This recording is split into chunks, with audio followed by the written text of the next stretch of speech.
Le concept il est simple, on va chez Alexis Nicolas dans le 20e à la Banane pour rencontrer un peu son entourage et pour qu'il nous raconte son histoire. C'est le premier français champion du One et ça va bien se passer. Let's fucking go!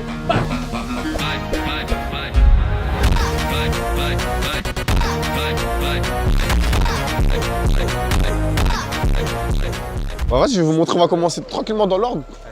Donc là, c'est la maternelle des Amandiers. C'est là où j'ai grandi, là où j'ai fait ma petite section jusqu'au CP. Le parcours il est tout rapide, hein, dans le sens où moi j'ai pas forcément quitté le quartier tôt. J'ai vraiment grandi ici parce que tout était à côté de chez moi. Donc là il y avait la maternelle. Juste là, à côté de décoration, il y avait mon élémentaire. Et là, ce bâtiment-là, c'est mon collège. C'est-à-dire que moi, t'as vu en gros, full quartier, j'ai jamais pris le métro avant peut-être le lycée, tu vois, le lycée c'était un peu plus loin. Donc en vrai, ce qui s'est passé, c'est que j'ai fait toute ma carrière, toute ma vie ici. Donc j'ai connu que ici jusqu'à très tard. Et c'est quoi les premiers souvenirs là que Les premiers souvenirs, en vrai, en fait, si tu veux, c'est pas forcément des premiers souvenirs, c'est des souvenirs qui perdurent. Okay. Parce que ça fait que mes amitiés, en gros, que j'ai aujourd'hui et des gens qu'on va croiser aujourd'hui, ouais. C'est des amitiés que j'ai rencontrées à l'âge de 3 ans. C'est qu'en fait, c'est des gens qui viennent et qui savent pourquoi ils sont là. Ils en ont rien à foutre d'Alexis le champion. C'est Alexis l'humain qui les intéresse. C'est-à-dire qu'en vrai, les anecdotes, elles commencent de là. Et avec mes potes, j'ai des histoires de mes 3 jusqu'à mes 25 ans. Normal, et la plupart de mes amis, c'est des amitiés de plus de 20 ans aujourd'hui. Ça, c'est incroyable. Hein. Comme on avait dit avec Bakary, ça c'est rare. Et si toi, tu me dis depuis la maternelle, t'en as plusieurs, c'est la vraiment, maternelle. Ouais, Je te dis la vérité, ça bouge depuis la maternelle. Et après, en grandissant, forcément, ceux même déjà quand j'étais à la maternelle, qui étaient en élémentaire déjà, en fait, t'as vu, en grandissant, on a tous grandi ensemble. Et je trouve que c'est magnifique, tu vois, ce mélange culturel, ce mélange d'origine, de religion, de tout. Moi, c'est ce que j'essaie de refléter à travers ce que je fais, tu vois. T'étais un mec qui kiffait l'école ou en vrai? Moi, j'étais un petit malin. Je te dis la vérité, j'étais un petit malin. C'est-à-dire qu'en vrai, j'ai jamais trop travaillé, mais de par un peu mon éducation, de par un petit peu les voyages que j'ai pu faire un peu très jeune, etc. Et de par ma grand-mère qui était institutrice, c'est vrai que j'ai eu une certaine éducation un petit peu, tu vois. Donc j'ai pu m'en sortir jusqu'en fait à un moment où, du collège, moi je suis un mec, j'aime trop rire, etc. J'avais souvent mention bavardage, mention, etc. Les observations, etc. C'est-à-dire qu'en fait, j'étais un bon élève, pas un mauvais élève en tout cas, très malin, mais pas assez travailleur. Et en fait, c'est comme en sport, c'est tu vois, au bout d'un moment, face aux gens qui travaillent, tu stagnes. Et ça s'est vu. Et après, c'est au lycée. T'as vu, au lycée, c'était un peu plus compliqué pour moi. J'ai dû vraiment travailler, apprendre ce que c'était que la vraie notion du sport. Les sorties, c'est principal au final. Hein. C'est ça, après, en vrai, tu me vois comme ça, en gros, sportif de haut niveau, champion du monde et tout, mais j'ai quand même fait un cursus scolaire très correct. J'ai fait j'ai eu mon bac économique et social, sans mention, avec 18 en maths au bac. 18 en maths? Non, nous on s'est fait fouetter au bac. J'étais en économique et social. T'as vu, j'avais un professeur, je vais pas dire son nom, mais jusqu'à maintenant, c'est pas cool la manière dont il nous a traités parce que je me dis, je souhaiterais un prof comme ça à personne. Tu vois, en vrai, même en étant adulte actuellement, c'est important d'avoir des profs qui sont pédagogues et qui veulent vraiment le bien des jeunes. Et là, c'était pas forcément le cas. Et ce qui s'est passé, c'est quoi? C'est que maintenant, je remercie mon prof, je vais dire son nom, monsieur Gaël Le Bolloc. C'était mon professeur de maths au lycée Turgot et il a changé ma vie parce qu'il m'a redonné le goût au travail. C'est un mec qui m'a fait comprendre que, t'as vu, en gros, le fait de nous donner des devoirs, c'était du travail pour lui. Dire qu'en fait, il nous donnait des devoirs presque tous les jours, et t'étais obligé de faire ça parce que sinon t'avais un zéro. Et j'ai appris grâce à lui la notion de travail. Et en fait, je me suis dit que lui, en fait, il faisait pas ça pour le plaisir de nous faire des devoirs notés. Lui aussi, t'as vu, il avait une famille, des amis, etc. Et qu'en fait, il nous a donné le goût du travail. Donc monsieur Le Bolloc, franchement je pense qu'il y a plein de gens qui vont regarder cette vidéo qui vont penser à ce mec là. Il y a une prof de maths en première, terminale, tout ça. Et so Madame Le Barreau, elle a mis des bâtons dans les roues. Elle nous a mis moi je dis. Moi y a pas de problème. Moi je peux pas dire parce qu'il y a encore des petits de mon quartier qui ont ce prof là. Mais bref. Non, mais tout ça pour dire que avoir un bon prof qui veut te voir réussir et qui veut te voir évoluer, ça fait du bien. Ça change tout. Ça peut même changer la vie d'un gamin. Ça a changé ma vie parce que avoir 18 en maths au bac, c'est plus qu'une fierté quand tu sors du brevet blanc et que tu vas au lycée avec 7, tu vois. Tu pars de 7 où personne ne donne cher de ta peau et que tu reviens avec 18. Mais après c'est l'histoire de ma vie en vrai, t'as vu même sur le ring en vrai la base. C'est l'histoire de ma vie, tu vas partir perdant pour tout niquer. Part de zéro. Et du coup, le sport, c'est arrivé à quel moment dans ta vie? Le sport, en vrai de vrai, si on a le temps, on pourrait monter parce que c'est juste à côté encore. On peut monter, on fait ce qu'on veut. C'est toi qui guide la vidéo. Tu sais quoi? C'est ta vidéo. C'est ma vidéo, ok. C'est ta vidéo. En fait, je te dis la vérité, j'ai un peu la flemme parce que c'est un peu haut. Et tu vas voir la pente, tu vas comprendre. Mais vas-y, on va y aller. On va y aller Comme ça, parce que c'est la fête du quartier, donc après, il faut aussi qu'on aille voir mes gars. Et il y en a beaucoup dans ton quartier qui ont eu cette réussite à l'échelle mondiale et à l'échelle sportive ou même autre. Malheureusement, pas tant que ça. Il y a Hannibal Mejbri, un footballeur tunisien qui a joué à Manchester United, etc. là à Séville. Lui, il est un peu plus jeune que moi, c'est en 2001, je crois. C'est celui vraiment, en gros, lui qui reflète le plus la réussite au niveau international. Après, il y a plein de petits talents, il y a plein de personnes qui œuvrent au quotidien. Tu vois, même dans le côté associatif, on a des jeunes de mon quartier qui font du miel, tu vois, cultivent du miel, etc. etc. Mais c'est vrai qu'on n'a pas forcément été favorisé sans, tu vois, faire le mec qui est Ouais, sans se plaindre. Sans se plaindre, on n'a pas été favorisé vraiment dans. Non, on va pas dans se le mentir, on connaît développement. la réalité des quartiers, on sait que. Surtout que je vais te montrer après, en fait, dans le tour du quartier, tu vas capter un petit peu. Là, cette pente, dis-toi, je l'ai faite tous les mardis, tous les jeudis de mon enfance. Tu vois, à partir de mes 14 ans, au fur et à mesure, j'avais pas mal de potes et on foutait la merde, tu vois, en vrai de vrai, j'allais au grec, tu vois, le grec juste là, les 2 amis là, j'allais au grec là, et après j'allais m'entraîner, et après je revenais, je retournais au grec, je m'en foutais, tu vois, en vrai, nous on était des petits chieurs, c'est-à-dire qu'en fait, en rentrant sur le trajet, on aimait bien faire chier notre monde, rencontrer des gens, en fait, on ne prenait pas la boxe au sérieux, c'était vraiment, c'était un plaisir, c'est-à-dire que cette route-là, elle m'a fait transpirer avant même de faire du sport, c'est tellement elle est piquante. Est-ce que quand tu repenses aux petites 14 ans qui montaient tout ça, tu le voyais là maintenant? En vrai, non, je te dis la En vrai, vérité. c'est ça. Des fois, j'oublie en fait aussi d'où je viens, dans le sens où je sais d'où je viens personnellement, mais j'oublie aussi le nombre de fois que j'ai fait ces allers-retours-là pour être que je suis aujourd'hui. Donc, Je pense que personne peut s'imaginer ça quand tu commences. Personne. C'est impossible de s'imaginer. Toi, tu peux t'imaginer des trucs, mais en fait, tu peux rêver de ce que tu veux, Mais quand tu y es, c'est autre chose. Quand tu y es, c'est autre chose. C'est ça. C'est vraiment autre chose. Donc là, bon, comme je te disais, j'ai la flemme, c'est trop. Mais là, on va passer directement au vif du sujet, les trucs que je veux vraiment montrer. Vous boxez aussi? Franchement, de base, moi j'ai déjà fait quelques entraînements vite fait quand j'étais petit, mais rien de fou. Et là, cette année, j'ai commencé à aller au BAM. Ouais. Je sais pas si tu vois. BAM Héritage, non BAM En Héritage. anglaise. Ouais, en anglais, j'ai du MMA aussi là-bas. Mais vas-y, je te mens pas, je suis pas assidu. Parce qu'en vrai, c'est un rythme de vie aussi, tu vois. La boxe, etc. Tu sais, moi, j'ai eu la chance d'avoir été éduqué comme ça. Tu vois, tu me parlais par exemple de l'école. J'ai pas appris à travailler quand j'étais plus jeune. C'est quelque chose qui est devenu naturel pour moi, donc c'était pas une obligation. Là où ça devient un peu plus compliqué, c'est actuellement. C'est maintenant justement qu'il y a la réussite. En gros, c'est encore plus dur de se dire, vas-y, là, tu vas à l'entraînement. En fait, tu commences à comprendre aussi, même malgré toi, que tu as un certain niveau en vrai. Tu vois, tu sais que même si tu t'entraînes pas 2-3 jours dans la semaine, 2 jours, ton niveau il va pas régresser comme ça. Ouais, c'est mais clair. t'as vu en vrai, mon objectif, c'est pas de stagner, c'est d'être encore plus fort. Et du coup, c'est quoi qui te motive là? Là, ce qui me motive, c'est en vrai, c'est l'aspect financier, beaucoup. Le One Championship, ça paye bien. J'ai pas de quoi vivre pour les prochaines années, j'ai bien pas de sûr. quoi acheter une maison plus tard, etc. Comme je voudrais le faire. Donc en vrai, le but, Dans c'est- tous les cas, tu vas assurer tes arrières. Attends, il y a mon petit frère. Joe, là, il est en train de manger des petits chewing-gums parce que là, il y a la pesée.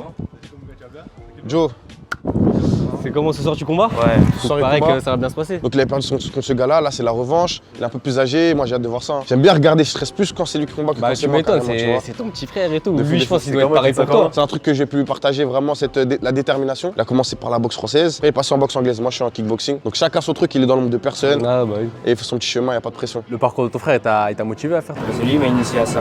Mais tu le voyais arriver à ce niveau-là ou en vrai? Sérieux toi?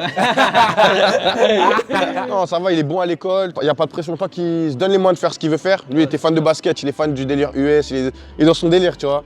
Mais T'inquiète pas, mon petit frère aussi. petit frère aussi, t'inquiète pas, c'est ça. T'inquiète pas. Donc, c'est-à-dire en fait, toi qui est passionné, t'as vu, il est respectueux de lui-même et des autres. Moi, en vrai de vrai, je suis un grand frère fier. Pas par rapport aux performances. Ouais, on tape. Moi, j'étais éducateur sportif. J'ai commencé à taffer à 17 ans. Et jusqu'à là, mes 25 ans, si tu veux, je travaillais. C'est-à-dire que, ouais, j'ai arrêté en septembre. Ouais, c'était là. Ouais. J'ai arrêté en septembre. Après, j'ai arrêté le travail et c'est là où, en gros, tout s'est débloqué. Et que juste après, j'ai obtenu la ceinture du One Championship. J'ai arrêté le travail, j'ai pu me consacrer vraiment au sport.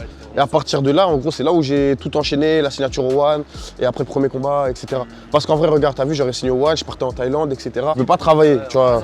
En termes de timing, il Très, fallait faire très le compliqué. sacrifice et le pari Exactement. d'arrêter. Mais comment ça s'est fait ça aussi, la signature, bim, tac, tac, directement ceinture? C'était un travail de longue haleine dans le sens où moi j'étais en boxe française, après il y a eu mes ligaments croisés et à partir de là en fait moi j'ai changé de club, je suis parti au Mamoudi Gym, le fameux Mamoudi Gym où il y a Elias Mamoudi, etc.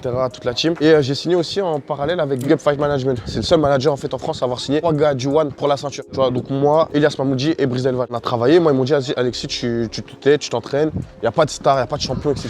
Et c'est ce qui s'est passé. Et au final j'ai fait presque 20 combats en 2 ans. Et sur ces 20 combats là en vrai ce qu'on a fait c'est qu'on a fait que des victoires. Après, j'ai fait la ceinture ISK, champion du monde. Et après, pour terminer, ce qu'on a fait, c'est signature One. On a tout braqué. Et voilà. Ça, c'est incroyable. Et à quel point le management, c'est important parce qu'il y a des jeunes qui se lancent et tout. C'est du 50-50 en vrai. Sans management, en fait, tu peux rien faire du tout. Ouais. Parce que tu mets des KO, les KO que tu veux, tu boxes si tu veux. Ta carrière n'est pas drivée, des fois ça va être trop tôt, tu vas être amené par-ci par-là. Donc là, attends, là, tu vois, c'est le City. Ouais. C'est le City, en gros, c'est là où. Pas vraiment où j'ai grandi, c'est la deuxième partie de ma vie un petit peu. Il est un peu délabré, malheureusement.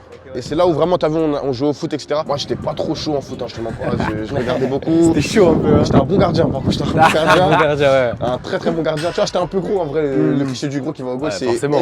C'est vrai, il n'y a pas de blague. Ça, c'est véridique. Le foot, c'est vraiment, t'as vu, on peut dire ce qu'on veut. C'est un sport qui est fédérateur, qui apporte tout. Tout le monde a fait du foot dans sa vie. Tout le monde a fait Que du tu sois foot. fort Que ou tu sois nul, fort ou nul, tu tout sais le monde que. a fait du sport. T'as vu, t'as un ballon, tu sais que tu peux passer une journée et on a besoin, t'as vu, d'infrastructure, on a besoin un peu de. On a besoin d'aide. en vrai, T'étais tu plus vois. foot, t'étais plus basket, t'étais. Oh, moi y a j'étais forcément bien, eu moi un sport. je te jure, moi je suis plus handball, mais j'étais aucun sport. Ah ouais, carrément. Aucun sport. J'étais trop nul au foot, j'étais vraiment trop nul. Mais je kiffais être avec mes potes. Donc Ouais. ça veut dire que je jouais pour faire plaisir à tout le monde, pour être dans le truc. Mais moi, en sport, en vrai, si j'avais dû faire un autre sport, c'était handball. La première fois on me dit ça. Ouais, handball.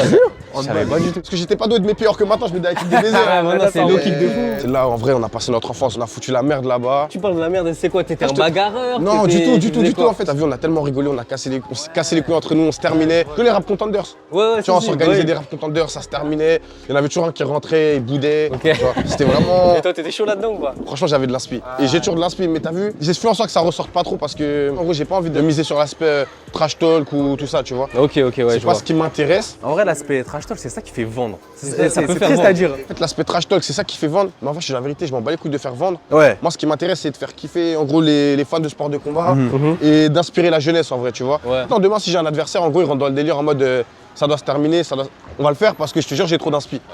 Mais c'est pas ça le vrai objectif. En vrai, t'as vu, moi, je suis plus en gros pour mon sport. Après de ça, t'as vu qu'on me reconnaisse, qu'on me reconnaisse pas, j'en ai rien à faire. T'es là pour la perf, toi. De ouf, de T'es ouf. là de pour ouf. la perf. Mais tant mieux en vrai. Et niveau anglais, t'es comment? Niveau anglais, tu connais Le français, c'est quelque chose. Little bit, hein, little bit. Non, en vrai, de toi à moi, je te jure, je parle plutôt bien anglais. Et là, du coup, là, ce serait quoi les objectifs là dans les prochaines années, même dans les mois à venir en soi? Dans les mois à venir, ça va être de défendre la ceinture. Là, t'as vu, en gros, j'ai fait un gros combat qui m'a causé pas mal de blessures. J'ai terminé de me soigner, là, j'ai repris l'entraînement. Et à partir de là, en vrai, ça va être très très simple. Défendre la ceinture, faire comprendre aux gens que c'était pas de la chance et tout baiser. En vrai, moi, c'est la mentalité, c'est tout droit, comme je le dis aux gens. Y'a pas de ralentir. Premier français de l'histoire. En plus, t'as combattu un mec qui était invaincu depuis 2016, c'est ça? Exactement. Tu l'as knockdown, il faut montrer aux gens que c'était pas de la chance, mais rien que ce combat, déjà, il montre que. Non, Mika, c'est un gars de mon quartier. Dis-toi, quand on était petit, on allait faire des pique-niques là-bas avec nos darons, on était posés. Et c'est quelqu'un qui a toujours suivi le parcours et quand on se voit, ça fait toujours plaisir, tu vois. Et tu le vois comment? Est-ce que tu le voyais comme ça, champion du One, etc. Quand t'étais petit, c'était comment? Franchement, quand j'étais petit, je savais même pas c'était quoi le One. C'est que les MMA, il y a rien d'autre. Ouais. Mais ça se voyait que. C'était un travailleur. En fait, ça se passe dans la tête. Mais pour moi, c'est pas une histoire de en mode tu sais taper ou tu vas taper. Ouais. C'est déjà comment il est. Ouais. Il est humble. Ça fait plaisir. Juste déjà tout ça, t'as gagné pour Ouais, je déjà vois. tout ça. Je vois. Tu vois, il sait ce qu'il faut faire. Il a pas peur de travailler, il a pas peur d'être pas là. Tu voyais qu'il était concentré sur son objectif. fort, ouais. Ok. C'est C'est avec ça lui. qu'il a réussi. En vrai, il y a tous mes gars parce que c'est l'association dans laquelle je suis ambassadeur. Et en fait, je trouve ça grave lourd de pouvoir les mettre en avant. C'est vraiment avec eux qu'on a grandi, on se taillait. C'est avec eux, tu vois, Rap Contenders. C'est tous ces gars-là. Là. Venez, les gars, venez. Quelqu'un a quelque chose à dire là? Comment vous voyez Alexis Nicolas? Donc déjà, je vais les présenter. Ça, c'est Clément. Là, il y a Osama, Atman, Moussa, Lassana, Abdel, Yamcha. T'as vu en vrai? Boxeur professionnel. Champion du monde et il a toujours pas pris la grosse tête. Respect mon gars. Respect toujours dans la rigolade. Respect. Non, les ça fait gars. plaisir. Non, en vrai, ça, c'est un facteur important. Par exemple, Clément, toi, c'est vraiment lui, c'est le président de la team Barbosa. Fan club en fait. Président non, pas fan club, la grande famille, président de la grande famille. C'est grande famille. C'est la grande famille, c'est mieux. En fait, t'as vu quand dans les combats là Ouais. quand t'entends hey, Barbo C'est toi, C'est lui, pour de vrai. C'est moi, Mégaphone, tout. investi. Non, pour de vrai, pour de vrai. En tout cas, t'as fait plaisir. Non, et là, t'as vu en vrai, il a avec Atman, viens Atman. Atman, lui, c'est celui, à l'époque, quand on prenait le métro, il regardait mes combats, il dit ouais, là, t'as pas bien fait. Il avait raison, j'avais trop le seum. Il dit ouais, là, t'as bien, t'as mis le point. Ah, tu connais rien, je disais, tu connais rien. Mais il avait raison et je te remercie, merci beaucoup. Et aujourd'hui, je suis fier de lui parce qu'il a monté son association, dont je suis ambassadeur, meilleur qu'hier. Lui, il dit MQR. Moi, je dis c'est mieux MKR, ça sonne mieux. Tu dis quoi, toi? MKR. MKR, c'est mieux. Tu les ramènes, ça, toi. Non, mais ça, tu dis quoi, toi? Association. Non, et en vrai, du coup, ça fait plaisir parce qu'aujourd'hui, c'est la fête du quartier. Tu veux qu'on fasse ça? Je veux c'est mon souhait. On applaudisse tout. Vous dites ouais, tout le monde est à Barbosa, dit oh là Moi, là. je dis, on peut applaudir que c'est Emile Lucas. Vas-y, moi, français. Français. Moi, j'ai une question. Est-ce que si jamais c'est bizarre, on peut ne pas la mettre? Ouais, vas-y. Il ment. Je te jure, je stresse pour de vrai. Franchement, tu fais tes applaudissements, c'est par là que ça passe. Ok, vas-y. Ah, je te jure, je stresse pour de vrai. En clair, t'as 3 essais, d'accord? 3. Si tu mets la lucarne, t'as directement ta récompense. C'est quoi, c'est des bonbons? Ouais. Je suis au régime. Ah, non, c'est quoi? Mais la lucarne, c'est pas si en tout cas là.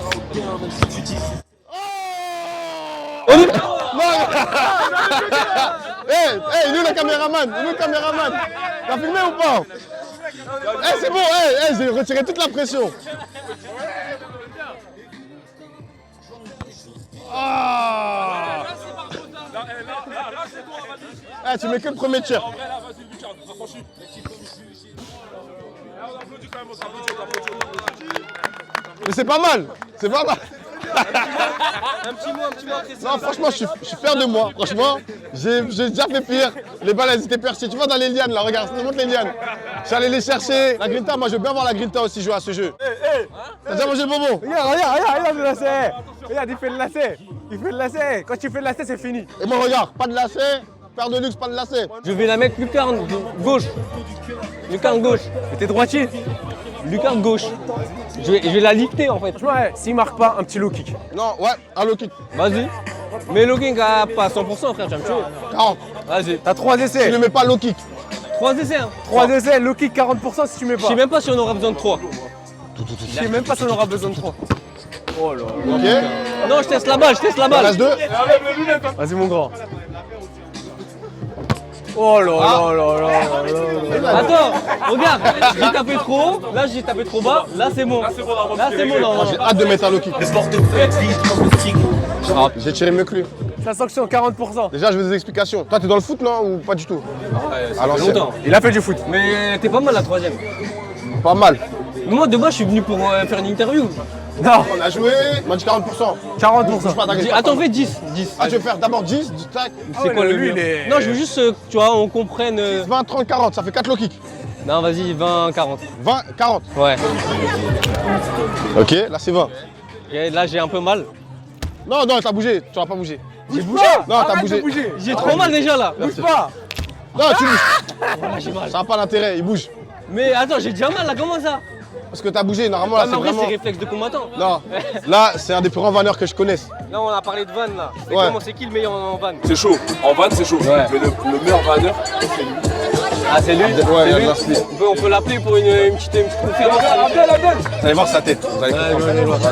Du coup, ça se vend depuis quand? Ça se vend depuis tout petit, c'est rap contender, tout ça, c'est. Ah, méchant. Ah, méchant. Je t'ai dit, on avait vraiment de l'inspi. Genre quand Putain, je il dis. faut, il faut. T'as vu, mais c'est même pas que des vannes. Comment Ouais, Abdel, viens, c'est- Même quand il boxe, hein, il taille les personnes avec qui il boxe, les gars. Voilà, ils se foutent d'eux, ils rigolent sur eux. Non, la vérité, voilà, les gars, c'est un quartier de branleurs. Ils sont pour notre vie, on se taille. Et tu sais ce qui est relou, c'est quoi?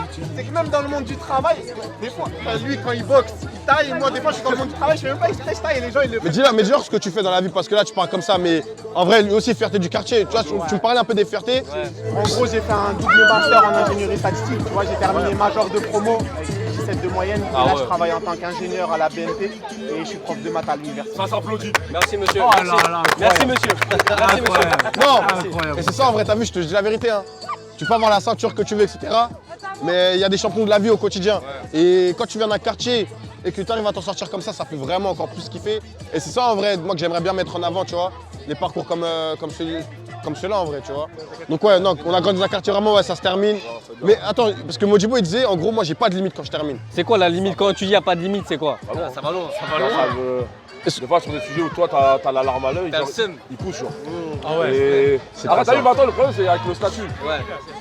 Avant, tu vois, Ouais. moi, j'étais fou, quoi. Moi, je t'ai Attends, t'es fou, quoi, après, il dit, qu'est-ce qu'il y a? Il se fait ça arrête de mentir. Il fait le mal en plus. Tu fais le mal en plus. maintenant. C'est un gros menteur. Anecdote. Un jour, je dis, Barbeau, t'es fou? Il dit, Clément, je suis champion du One. J'ai vraiment dit ça? Tu m'as dit ça?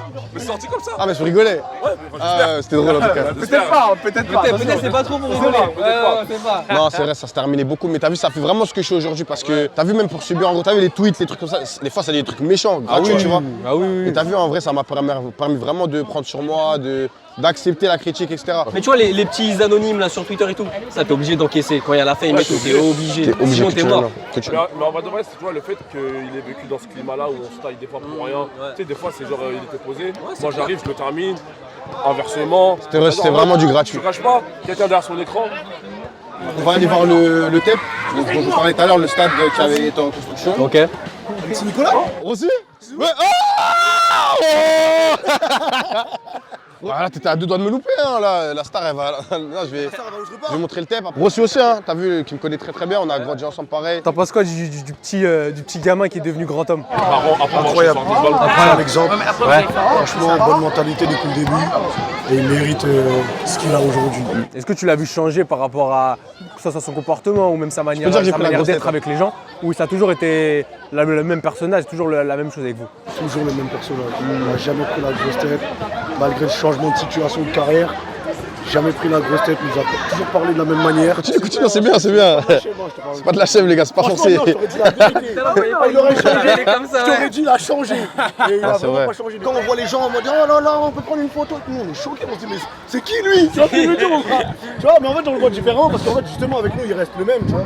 Il va pas prendre la grosse tête, il va pas nous parler autrement. Il va toujours rigoler, c'est un malade mental. Il est archi marrant, tu vois. Et voilà, ça n'a pas changé depuis le début.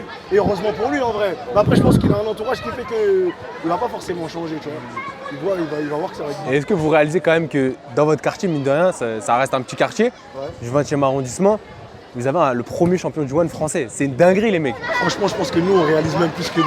Ah ouais, carrément. On n'a toujours pas assez réalisé. Ouais, je parle il sérieusement. réalise Je parle sérieux, tu vois. Nous, on a largement plus réalisé que lui. Je vous jure, hein, je m'en bats les couilles. Dans le sens où j'aime pas dire ça, mais j'ai tellement d'autres choses à accomplir que ça, c'est une étape, c'est bien. Voilà, lui, Mais c'est comme ça que je le vois en vrai, c'est bien. Mais ça, c'est une étape parmi tant d'autres, en C'est fait. une étape. Ouais, Peut-être pour plein de gens, ce sera un accomplissement, ce sera une fin. Moi, c'est que un début. Voilà, exactement. Mais nous, on ne voit pas comme ça. Nous, tu vois, nous, on voit le premier champion, il va rester dans l'histoire quand même. Tu vois ce que je veux dire ou pas? C'est écrit. Là, on va voir le TEP. Il est en construction. C'est le terrain vraiment dans lequel j'ai grandi. Un des lieux de mon quartier que j'affectionne le plus parce que c'est là où on a pu vraiment se rencontrer les uns des autres. Il n'y avait pas grand-chose à faire quand on était petit. C'était vraiment, tu fais quoi, tu vas au TEP. Et c'était ça, en gros, toute mon enfance. Ça allait, ça jouait au foot, ça se faisait. Pendant les vacances, c'est ça. Hein. C'est même pas les vacances, t'as vu, tu sors des cours, tu vas au TEP, tu vas à ceci, tu vas au TEP. Et malheureusement, ce TEP-là, il a été fermé, en fait, il a fermé assez tôt, peut-être en 2012, 2013, je vais pas dire de bêtises. Mais je trouve ça dommage qu'on ait dû attendre les JO pour reconstruire une infrastructure pareille. C'est un projet de fou. Là, on n'a pas accès au truc, mais on va pouvoir le voir, en gros, tu vois. Tu vois. Là, tu vois, là, ils sont en train de faire double terrain recouvert. Après, il y a un terrain de basket, il y a un petit dojo de boxe, des trucs comme ça. Parce que malheureusement, tu as vu en gros tout au niveau du trafic de drogue, etc. C'est là où on était, là-bas. Là.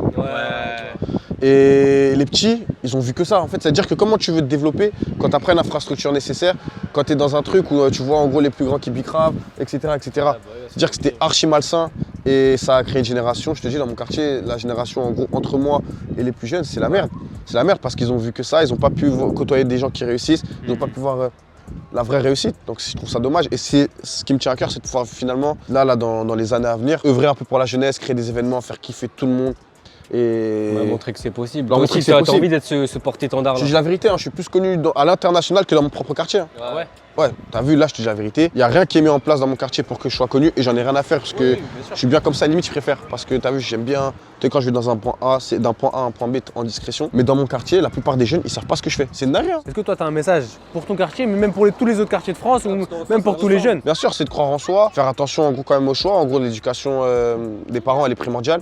Mais t'as vu, on est tout autant éduqué par nos parents que par nos amis et les choix. C'est qu'on ait la possibilité de rêver. C'est ça, c'est super important. Et je fais partie de ceux qui ont cru à leurs rêves et à qui on a dit en gros c'est KO, t'as vu, tu vas jamais faire ça, nanana, et regardez aujourd'hui. Donc c'est vraiment en fait cette mentalité française, cette mentalité de quartier où si tu veux être avocat demain, la vie de ma mère que tu peux devenir avocat demain. Mais très peu de gens vont croire ce que tu dis et beaucoup de gens vont te prendre pour un fou. Mais je préfère être un fou qui réussit qu'un mec normal qui fait rien, tu vois. On te disait quoi toi quand t'étais petit? On me disait quoi par rapport à la boxe? Mais c'est à quel moment tu t'es dit je veux faire ça déjà? C'est assez tard hein, en vrai, t'as vu, moi ça s'est fait petit à petit, c'est-à-dire que j'ai commencé vraiment pour rester avec les gars de mon quartier, pour rigoler, etc. C'est-à-dire que j'avais besoin de ça en vrai pour m'épanouir. Et à un moment donné, comme j'ai vu que je m'entraînais plus que les autres, je faisais ça, ça me faisait vraiment du bien. Personnellement, j'y prenais goût, j'aimais en gros ce truc là où t'as vu, je me repoussais dans mes retranchements. Et à un moment, peut-être peut-être à 17 ans, j'ai fait le choix de partir à Toulouse, dans la ville de Toulouse, pour être en centre de formation, en Krebs, en centre de sport. Et c'est là où en fait ça a pris une tournure professionnelle parce que je m'entraînais 2 fois par jour tous les jours. Vous pouvez y aller, hein. Y a pas de souci. Y a pas de souci, vous pouvez passer. Désolé. C'est par rapport à quel événement? C'est par rapport à un média en fait, on vient voir des athlètes sportifs là où ils ont grandi, dans leur quartier. Ah, super. Et là du coup on a Alexis Nicolas qui est le premier français champion du One en kickboxing. Oh, Et il habite C'est ici, gentil, voilà. enchanté. d'accord. C'est le tout premier en France. Waouh, c'est super impressionnant. Enfin. Et donc, vous avez commencé à quel âge? J'ai commencé à 14 ans en boxe française, à Ménilmontant. D'accord. Et après, je suis passé en kickboxing il y a peut-être 3 ans, 3-4 ans. D'accord. Et ça demande presque la même discipline Encore plus de discipline, c'est énormément de travail, d'abnégation, de concentration. Quel était ce choix de vous êtes allé au kickboxing après la boxe française? C'est l'aspect financier, l'aspect médiatique. C'est vrai qu'en boxe française, on n'est pas assez médiatisé et il n'y a pas assez d'argent. Et prendre des coups comme ça de manière bénévole, c'est compliqué. Donc c'est vrai que j'ai dû faire le choix de partir dans une autre discipline pour pouvoir vivre de mon sport. Parce que c'est vrai que comme vous dites, quand c'est médiatisé, bon bah il y a du sponsor, donc c'est plus confort. C'est ça, exactement. Ça rime en plus, sponsor, confort. Ça fait plaisir. Bah ouais, là on a le reportage. Hein. Là, je sais pas pourquoi t'as le micro. C'est bon. Fallait que je marche avec lui carrément. Poser les micros à lui en fait. Franchement, bah écoute, je vais aller manger mon sandwich merguez. Du coup, concernant le stade, en gros, c'est ça que je disais, tu vois, c'est croire en ses rêves et tout donner en vrai. Parce que quand tu viens d'un quartier, malheureusement, on ne croit pas trop en ce que tu fais. On prend pour un fou très très vite. C'est ça, on te prend pour un fou et vraiment, c'est pas qu'on croit pas en toi, mais en fait, on n'arrive pas à visualiser le fait tu sais, et ça c'est très intéressant. Le truc, c'est que comment est-ce que tu veux que quelqu'un qui est dans une case et qui, lui, en gros, t'as vu, a une vie très simple, peut imaginer.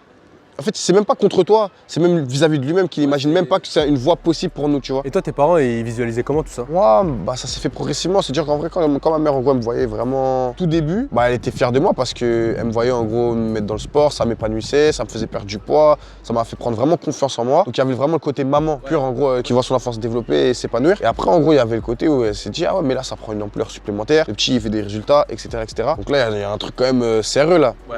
Et elle m'a toujours accompagné, elle a toujours cru en moi, donc ça fait que. Elle a pas eu peur que tu prennes des coups? Non, parce que ça s'est fait petit à petit. En vrai, ça s'est fait vraiment petit à petit. Et la dinguerie, c'est que, enfin, et Dieu merci, jusqu'à maintenant, en gros, c'est moi qui tape les gens, tu vois. Ouais. Et je touche du bois parce que ça peut arriver que, tu vois, j'ai conscience, c'est ça qui fait aussi ma force. Et pourquoi je m'entraîne autant? Parce que j'ai conscience que chaque combat, quand on monte sur le ring, en vrai, on peut mourir sur le ring, tu vois. Mais pour de vrai, c'est même pas une métaphore, c'est vraiment, tu peux mourir sur le ring. Donc en vrai, je me dis vraiment, en gros, c'est pour ça que je m'entraîne, pour pas faire du tort à ma famille, mes amis, et pour pas les faire. Les rendre tristes en vrai, tu vois, donc c'est le combat à la ceinture du peuple, mais c'est pour une bonne raison. Quand je m'entraîne, c'est parce qu'ils sont tous avec moi et que je veux les rendre fiers, mais pas leur faire de sang d'encre ou des trucs comme ça. Ouais, tu sens le soutien quand même derrière de toutes les personnes, de fou, tu vois. Sur le peu de personnes que tu as pu croiser, il y a les mêmes mots qui ressortent, sans que ça soit révisé, sans que ça soit, tu vois, c'est le côté exemplaire et en toute humilité, c'est vrai que c'est vrai en vrai. Je pense que même moi, en vrai, si je devais montrer mon exemple à un jeune, en gros, sur le côté exemplaire, c'est vraiment par rapport au travail. Tu vois, j'ai charbonné. Et même si on oublie comme ça, et même moi j'ai tendance à oublier, en vrai, faut pas oublier que j'ai raté plein d'anniversaires, plein de mariages, des enterrements, parce que je devais m'entraîner. Donc en vrai, c'est une vie de sacrifice, mais choisir c'est renoncer, ça c'est une phrase que je kiffe de ouf. Et mon tatouage, pareil, tu vois, mais c'est une citation que mon grand-père me disait toujours. À vaincre sans péril, on triomphe sans gloire. Dire qu'en fait, t'as vu, si tout ce que j'avais là, c'était déjà servi sur un plateau d'argent ou quoi que ce soit, ça aurait même pas été marrant. Ça aurait même pas de saveur, t'as vu, c'est quand tu charbonnes et que c'est à vaincre en fait dans la dureté et en étant éprouvé. Et même, tu vois, dans la religion, c'est pareil, tu vois. Tu vois, les meilleurs soldats sont éprouvés. Bon, les gars, on va chercher des merguez, là. Ça, t'as faim, toi. Moi, j'ai compris ta faim. Parce que j'ai pas mangé. Non, moi, j'ai compris ta faim. T'as pas peur de te prendre des coups? Ça se fait vraiment, comme je disais, progressivement. C'est-à-dire qu'en fait, j'aime pas travailler à ça particulièrement. Je l'ai fait en mode petit à petit. Au début, on se rappelait pas pour se mettre KO. Il y a un coach, tu penses, qui t'a marqué dans ta vie? Que t'aies eu ou pas forcément? Ouais, il y en avait plusieurs. Bah, déjà, mes deux premiers.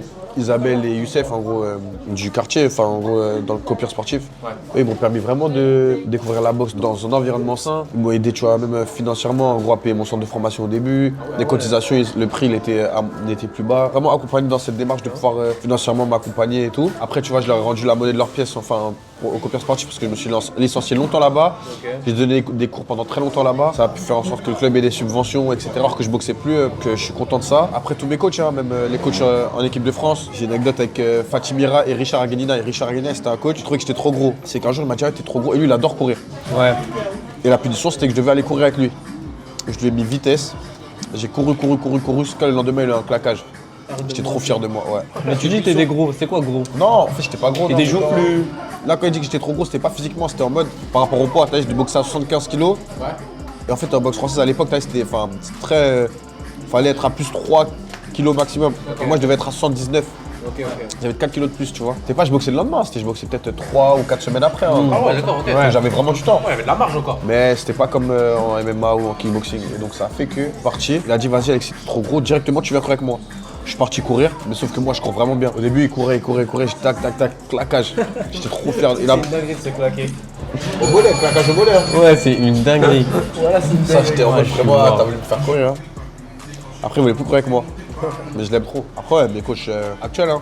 Nordine et Mamar Mamoudji, c'est vraiment des oncles pour moi, tu vois. C'est en mode, il y a une relation vraiment familiale, mais en même temps. Ouais, même au-delà d'être tes coachs, c'est la famille. C'est la famille. Tu vois, on s'appelle vraiment quotidiennement, prendre de nos nouvelles, savoir comment on va, etc. On parle même pas de boxe des fois, hein, tu vois, on s'en bat les couilles. Et pour tes camps d'entraînement, tu changes des trucs ou tu fais tout le temps la même chose?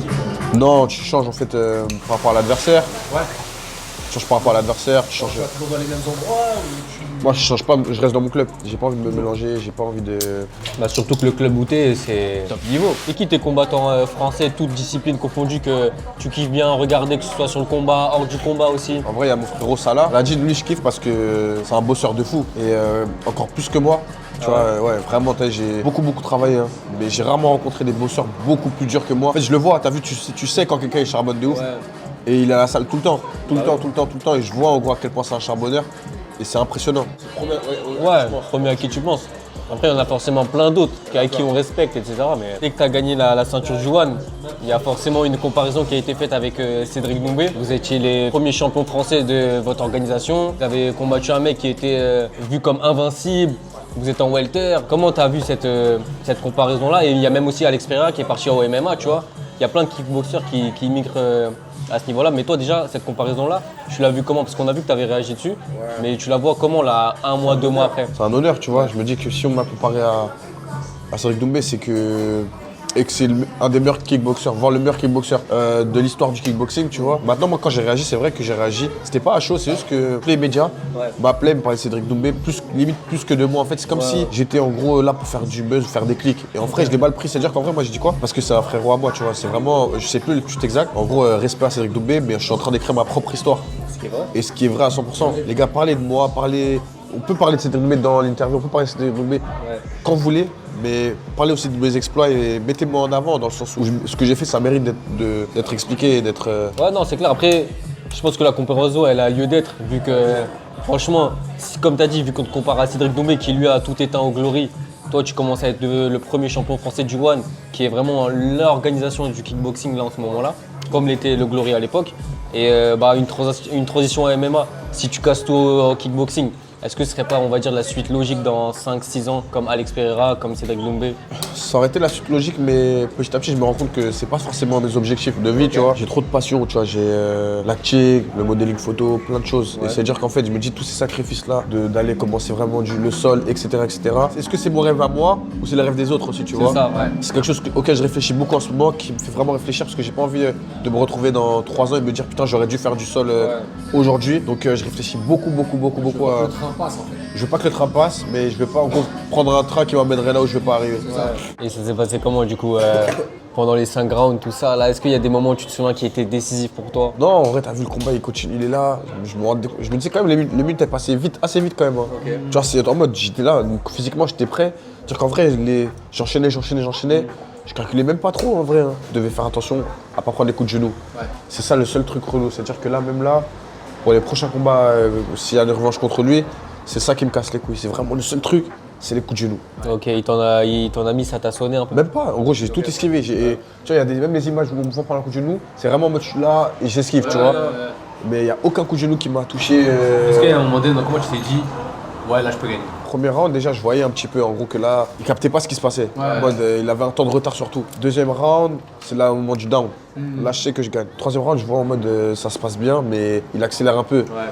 Je dis ok, vas-y, c'est un champion dans tous les cas, donc là, ça va être dur encore. Quatrième, ça se rééquilibre en gros, mais je sais que je suis en train de mener parce que sur le ring, tu sens des trucs qui se passent. Tu vois, je lui mets le middle jambe avant, il l'attaque, il prend, ça se déplace et tout, donc je sentais. Et après, au cinquième, en vrai, je lève la main, etc. Je savais que j'avais gagné. Pour moi, j'avais déjà gagné, je savais. C'est un vrai pote à moi, donc t'as un truc à leur dire concernant. Ah ouais, là tu m'as mis mal à l'aise. Tu vois? Parce que c'est facile de faire le con. Là je suis grave fier de mon gars. Je le connais depuis petit. On joue au foot ensemble, il a changé de sport et tout. Et franchement, il est en train de tout casser et franchement, ça me fait plaisir. C'est une fierté. J'étais fort au foot ou pas? Non. Non, ça fait partie des gens qui me soutiennent, qui font le tour de la France pour venir à mes combats et tout. Ça donne la force, hein. Ça donne la force de fou, On a tous des parcours différents, mais ça vraiment moi qui me fait kiffer, tu vois, c'est que je peux me reconnaître en fait en chacun d'entre eux. Et quand je suis au ring, je suis avec eux, hein, ça vient chez moi, quand ça va à ma daronne, c'est leur daronne, en gros, il n'y a pas de. C'est la grande famille, genre vraiment c'est la grande famille. Quand tu es un sportif de haut niveau, quand tu veux avoir de l'argent en fait, on va dire, soit tu continues à faire du sport, mais en fait tu fais rien pendant longtemps, tu te serres la ceinture pendant des années pour espérer pouvoir avoir de l'argent, c'est un investissement sur soi. Soit malheureusement tu as besoin d'argent et tu vas charbonner et ça te laisse plus le temps de t'entraîner et c'est ce qui se passe souvent, c'est des sacrifices. Petit mot de la fin Alexis, merci de nous avoir accueillis à La Banane, c'est ça? La Banane, exactement. On a fait un petit tour, maintenant un petit mot de la fin, qu'est-ce que tu as à dire aux gens après qu'ils aient découvert ton quartier, parce que je sais pas si tu l'as fait découvrir ton quartier déjà. Ouais, non, c'est la première fois que je fais le petit tour du quartier. Ouais. Là forcément on a rencontré pas mal de monde, mais on n'a pas rencontré tout le quartier, on a rencontré pas 3%, 4% des personnalités fortes du quartier. C'est quelque chose qui me fait vraiment kiffer parce qu'il y a vraiment des... Comme tu as pu voir, comme vous avez pu voir, c'est un quartier rempli d'humour, rempli de bienveillance les uns des autres. Après forcément il y a ses vices aussi, il faut s'en sortir quand tu viens d'un quartier. Donc il y a les vices, etc. Mais ce qui m'a vraiment moi marqué, principalement, c'est cet amour, cette bienveillance. Ça fait plaisir aussi, nous, c'est la première fois que tu apparais sur la Grinta en tant qu'invité. Ça nous a fait plaisir que tu nous ouvres les portes. Et merci beaucoup frérot. Juste, et quand est-ce qu'on pourra te voir la prochaine fois sur le ring? La prochaine fois qu'on me verra boxer, ce sera probablement en septembre, en octobre, pour défendre la ceinture du peuple, la ceinture du One Championship qui est dans ce quartier-là, mais qui est aussi pour tous les Français. Tout dernier truc que je pourrais te dire, c'est déjà merci. Déjà merci frérot. Et voilà, si t'avais des trucs à dire pour les gens qui s'inspirent d'Alexis Nicolas, et je parle vraiment d'Alexis Nicolas, le combattant et l'humain, qu'est-ce que toi tu leur dirais pour englober tout ça? Je pense pour englober tout ça, je pense que c'est ce que mes amis m'ont dit. Je pense que c'est ce que je suis, que je suis autant suivi, autant apprécié justement pour ce que je suis. Parce qu'il n'y a pas de faux semblant. En gros, les gens, comme quand ils vont me voir dans la vidéo comme ça, j'aime pas le dire, mais je m'en bats les couilles en fait des caméras parce que ça m'apporte rien. En fait, c'est être moi-même qui fait que les gens vont apprécier mon personnage, vont apprécier en gros mon état d'esprit. C'est vraiment qu'une question de partage. C'est une question de partage, bienveillance, on rigole. Et en dehors de ça, c'est encore plus important de ça, je vois du positif dans tous les parcours de vie qu'il y a. Tu vois, c'est-à-dire qu'il n'y a pas de sous-métier, il n'y a pas de personnes qui sont en dessous. Et je pense que ça fait du bien en fait quand tu vois un champion du monde en face de toi qui te prend à ta juste valeur et qui te considère pour ce que tu es et pas pour ce que tu fais, ou du moins en tout cas qui valorise ce que tu fais. C'est ça, je pense, le conseil pourrait donner humainement en tout cas aux gens. Merci beaucoup frérot. On se dit à la prochaine, dans tous les cas. Merci beaucoup. On est ensemble frérot, toujours derrière J'aurais bien aimé Nicolas. voir le spectacle, ça m'aurait fait plaisir. Je crois que tu as oublié le low kick. Ah voilà, le petit mot de la fin c'est le low kick. Attends, mais tu sais pas, voilà, c'est une bonne jambe. Je jurais, ça va. Je jurais, ça va. Ouais, mais regarde le pourcentage que j'ai mis. T'as mis combien? Là, j'ai mis 30. Bah, je jurais, il y a un dégât. Mais je peux te Il y a dire, un je pense à dégât. un petit combat, tu connais. Vas-y, Ouais, mais attends. essaye de monter, essaye de monter. Je vais le faire vraiment mal, je te jure, je vais le faire. Ah ouais? vraiment Mais j'y fais le malin en fait, c'est ça que moi je m'en fous moi. Ah, j'ai trop mal là. Ah, j'ai pas dit, ouais, j'ai mal. C'est vrai, il fait le malin en plus. mal. J'avoue, viens. Non, Viens, c'est ça. Fais l'autre jambe. L'autre jambe. Vas-y. Ça, l'autre jambe, tu demandes déjà l'autre jambe. Mais attends, mais t'as pas dit, t'as Ouais, t'as mis pas des mal. gars. Non, en vrai, t'as eu mal ou pas? Non, ça, j'ai reçu une petite douleur, mais ça. Une petite douleur, bah ça suffit pas. Viens. Là. Attends, c'est bon. Vas-y. Ça va pareil. Non, j'avoue, là, j'ai vraiment mal la parole. Ouais, ah ouais, t'as eu mal? Mais ouais, non, là, c'était petit. Non, en vrai, non, ça va. Magnifique. Tu tiens. En fait, là, t'as vu là, 2-3 coups. Parce que t'as vu là, tu prends une fois, 2 fois, 3 fois, c'est fini. Ouais, bah oui. T'as mis combien là? Hein? T'as mis combien là? Là, t'as vu là, j'ai frappé un peu avec le seum. Je frappais avec le seum, j'avais aucune technique. Et j'ai fait mieux celui-là que celui-là. Là, c'était du 40, mais ça fait pas mal. En tout cas, bienvenue frérot, ça fait plaisir. plaisir, les gars, faites attention à Merci vous. beaucoup frérot, toi aussi fais attention à toi. T'as de l'arnica, des trucs comme ça, non? Non, t'inquiète, j'aurais pas besoin. Oh là là là, bien. Merci beaucoup, voilà.